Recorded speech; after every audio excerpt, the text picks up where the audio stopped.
स्वागत है आप सभी का।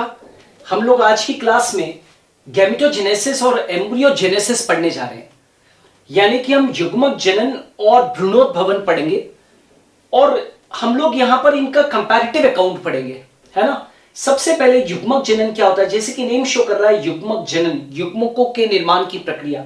मतलब युग्मक जनन एक ऐसी प्रक्रिया है जिसके द्वारा हम अगुणित युग्मकों का निर्माण करते हैं, यानी कि a process in which haploid gametes are formed. Clear. और ये जो भ्रूणोद्भव है, एम्ब्रियोजेनेसिस है, जैसे कि नेम शो कर रहा है, यहां पर किसका निर्माण होगा? भ्रूण का निर्माण होगा। तो यह एक ऐसी प्रक्रिया है जिसके द्वारा एक कोशिकीय युग्मनज से, यानी कि जाइगोट से बहुकोशिकीय भ्रूण या एम्ब्रियो का क्या होता है? विकास होता है। मतलब यूनिसेलुलर जाइगोट से मल्टीसेलुलर एम्ब्रियो का बनना ही एम्ब्रियोजेनेसिस है। ये बात क्लियर है कि भ्रूणोद्भवन क्या है और युग्मक जनन क्या है। अब ये जो युग्मक जनन होता है वो दो प्रकार का होता है। युग्मक जनन कितने प्रकार का होता है? दो प्रकार का। इनके ऊपर मैंने डिटेल वीडियो भी बना रखा है, इसको जरूर देखिएगा, राइट, प्लेलिस्ट में जाकर। कितने प्रकार का होता है? दो प्रकार का। यानी कि एक होता है शुक्र जनन, एक होता है अंड जनन, स्पर्मेटोजेनेसिस एंड oogenesis। शुक्र जनन का मतलब होता है शुक्राणुओं का निर्माण, फॉर्मेशन ऑफ स्पर्म। और आप जानते हो कि शुक्राणु क्या होते हैं? नर युग्मक, मेल गैमेट। और अंड जनन क्या है? अंडाणुओं का निर्माण, यानी कि फॉर्मेशन ऑफ ओवम, यानी कि ये क्या चीज है? मादा युग्मक है, फीमेल गैमेट है। तो ये दो प्रकार का हुआ, शुक्र जनन और अंड जनन। अब ये जो भ्रूणोद्भव जो होता है, यानी कि जो एम्ब्रियोजेनेसिस होता है या जो भ्रूणोद्भवन होता है, इस दौरान युग्मनज में कितनी घटनाएं होती है? दो घटनाएं। युग्मनज से ही क्या बनता है? भ्रूण बनता है। तो जब भ्रूणोद्भवन होता है, एम्ब्रियोजेनेसिस होता है, तो उस दौरान युग्मनज के अंदर, जाइगोट के अंदर दो घटनाएं होती है। कौन कौन कौन सी? एक तो होती है सेल डिवीजन, यानी कि कोशिका विभाजन, और दूसरा जो होता है वो कोशिका विभेदन, यानी कि सेल डिफरेंशिएशन।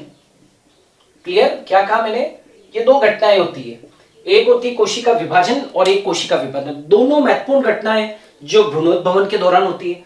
कोशिका विभाजन से क्या होगा? इससे भ्रूण में कोशिकाओं की संख्या में क्या होती है? वृद्धि होती है। आप सब जानते हो जाइगोट कैसा था? Single cell. एम्ब्रियो कैसा होता है? Multi cell. तो प्रश्न उठता है कि आखिर मल्टी सेल बना कैसे? तो भ्रूण में कोशिकाओं की संख्या में वृद्धि कौन करता है? कोशिका विभाजन। मतलब इस युग्मनज के अंदर, इस जाइगोट के अंदर क्या होते हैं? सेल डिवीजन होते हैं, और उसके कारण जो है क्या होता है? संख्या में क्या हो जाती है? वृद्धि। तो जब जाइगोट से एम्ब्रियो बनेगा, तो जाइगोट जो था वो तो सिंगल सेल था, लेकिन एम्ब्रियो कैसा बनेगा? मल्टीसेलुलर बनेगा। क्लियर? और कोशिका विभाजन के साथ में क्या होता है? कोशिका का क्या होता है? विभेदन होता है, सेल डिफरेंशिएशन होता है। मतलब कोशिका विभाजित होने के बाद में विभेदित होती है। इस दौरान कोशिकाएं विभेदित होकर, और जो भ्रूण से जो जीव बनेगा, उस जीव के अंदर विभिन्न उत्तकों और अंगों का क्या करती है? निर्माण करती है। मतलब कोशिका विभेदन के फलस्वरूप जो भ्रूण से बनने वाला जीव होगा, उसमें टिश्यूज का और ऑर्गन्स का फॉर्मेशन होगा, उत्तकों का और अंगों का क्या होगा? निर्माण होगा। Is it clear? अब आ जाते हैं तीसरा पॉइंट। युग्मक जनन के दौरान अर्धसूत्री विभाजन होता है। हमेशा याद रखना, एक चीज दिमाग में सेट कर लो कि gametes are haploid cells. Gametes हमेशा हैप्लॉइड होते हैं। तो युग्मक जनन के दौरान हमेशा कौन सा विभाजन होगा? अर्धसूत्री विभाजन होगा। जैसे कि फॉर एग्जांपल युग्मक मात्र कोशिका, यानी कि मियोसाइट, डिप्लॉइड ऑर्गेनिजम्स जो होते हैं। मैं अभी केवल डिप्लॉइड ऑर्गेनिजम्स की बात कर रहा हूं, मैं हैप्लॉइड ऑर्गेनिजम्स की बात बिल्कुल भी नहीं कर रहा हूं, ठीक है। तो जो डिप्लॉइड ऑर्गेनिजम्स होते हैं उनके लिए मैं कह रहा हूं कि युग्मक जनन के दौरान क्या होता है? अर्धसूत्री विभाजन होता है। तो जो मियोसाइट्स हैं, युग्मक मात्र कोशिकाएं या जो गैमेट मदर सेल्स होती है, उनके अंदर मियोसिस होता है। तो गैमेट मदर सेल कैसी होती है? डिप्लॉइड होती है। तो नेचुरली कि गैमेट मदर सेल क्या बनाएगी? गैमेट। तो ये गैमेट्स क्या बनेंगे? हैप्लॉइड बनेंगे। तो युग्मक जनन के दौरान अर्धसूत्री विभाजन होता है, और भ्रूणोद्भवन के दौरान हमेशा क्या होता है? समसूत्री विभाजन होता है। क्यों? क्योंकि अपना जाइगोट जो था, युग्मनज, वो भी कैसा होता है? डिप्लॉइड होता है। और जो उससे बनने वाला जो भ्रूण होगा वो भी कैसा होगा? डिप्लॉइड ही होगा। तो भ्रूणोद्भवन के दौरान कौन सा है? समसूत्री विभाजन होता है। मैं कोई एक्सेप्शंस की बात नहीं कर रहा हूं, मैं जनरल बात कर रहा हूं अभी। भ्रूणोद्भवन के दौरान समसूत्री विभाजन होता है माइटोसिस, और माइटोसिस के अंदर कभी भी क्रोमोसोम नंबर बदलता नहीं है। तो यदि जाइगोट के अंदर डिप्लॉइड क्रोमोसोम नंबर है तो बनने वाले भ्रूण के अंदर भी क्या होगा, डिप्लॉइड नंबर ऑफ क्रोमोसोम ही होगा। कभी कभी जाइगोट के अंदर मियोसिस भी होता है जिसको जाइगोटिक मियोसिस कहते हैं, लेकिन मैं अभी उसकी चर्चा नहीं कर रहा हूं, जब हम डिटेल्स पढ़ेंगे तब चर्चा करेंगे। युग्मक जनन के बाद निषेचन होता है, मतलब मैं कहना चाहता हूं कि gametogenesis leads to fertilisation.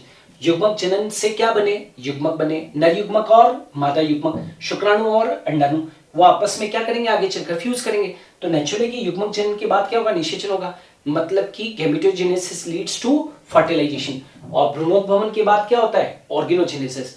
Once एक बार भ्रूण या एम्ब्रियो बन जाएगा तो उसके बाद अंगों का निर्माण होगा, जिसको कि हम क्या बोलते हैं, ऑर्गेनोजेनेसिस। क्लियर।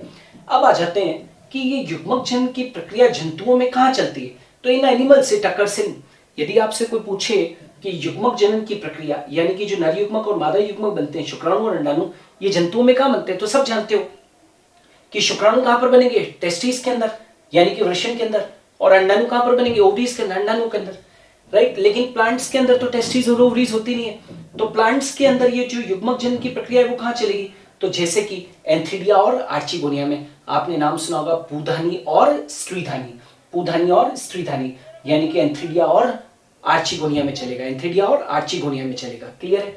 और भ्रूणोद्भवन की प्रक्रिया एनिमल्स में कहां चलती है, तो भ्रूणोद्भवन की प्रक्रिया या भ्रूण बनने की प्रक्रिया जो है वो जंतुओं के अंदर कहां चलती है, फीमेल रिप्रोडक्टिव सिस्टम के अंदर, मादा जनन तंत्र के अंदर। जैसे मानवों की बात करें तो भ्रूणोद्भवन की प्रक्रिया जो है, राइट, या जाइगोट से जो भ्रूण बनने की प्रक्रिया है वो फीमेल जेनिटल ट्रैक्ट जो होता है या फीमेल रिप्रोडक्टिव सिस्टम होता है, उसके अंदर ओविडक्ट अंडवाहिनी, और फिर उसके बाद गर्भाशय के अंदर पूरी प्रक्रिया संपन्न होती है।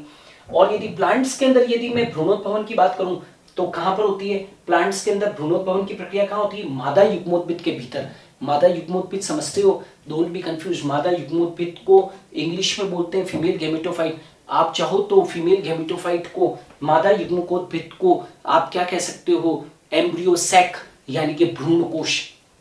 तो पादपों के अंदर भ्रूणोद्भवन की प्रक्रिया भ्रूण कोश या इंग्लिश में कहूं मैं तो एम्ब्रियो सैक या मादा युग्मोद्भिद या फीमेल गैमेटोफाइट के अंदर क्या होती है, संपन्न होती है। क्लियर। तो ये जो 5 पॉइंट्स थे वो कंपैरेटिव अकाउंट था गैमेटोजेनेसिस और एम्ब्रियोजेनेसिस के बीच में। So thanks a lot for watching me.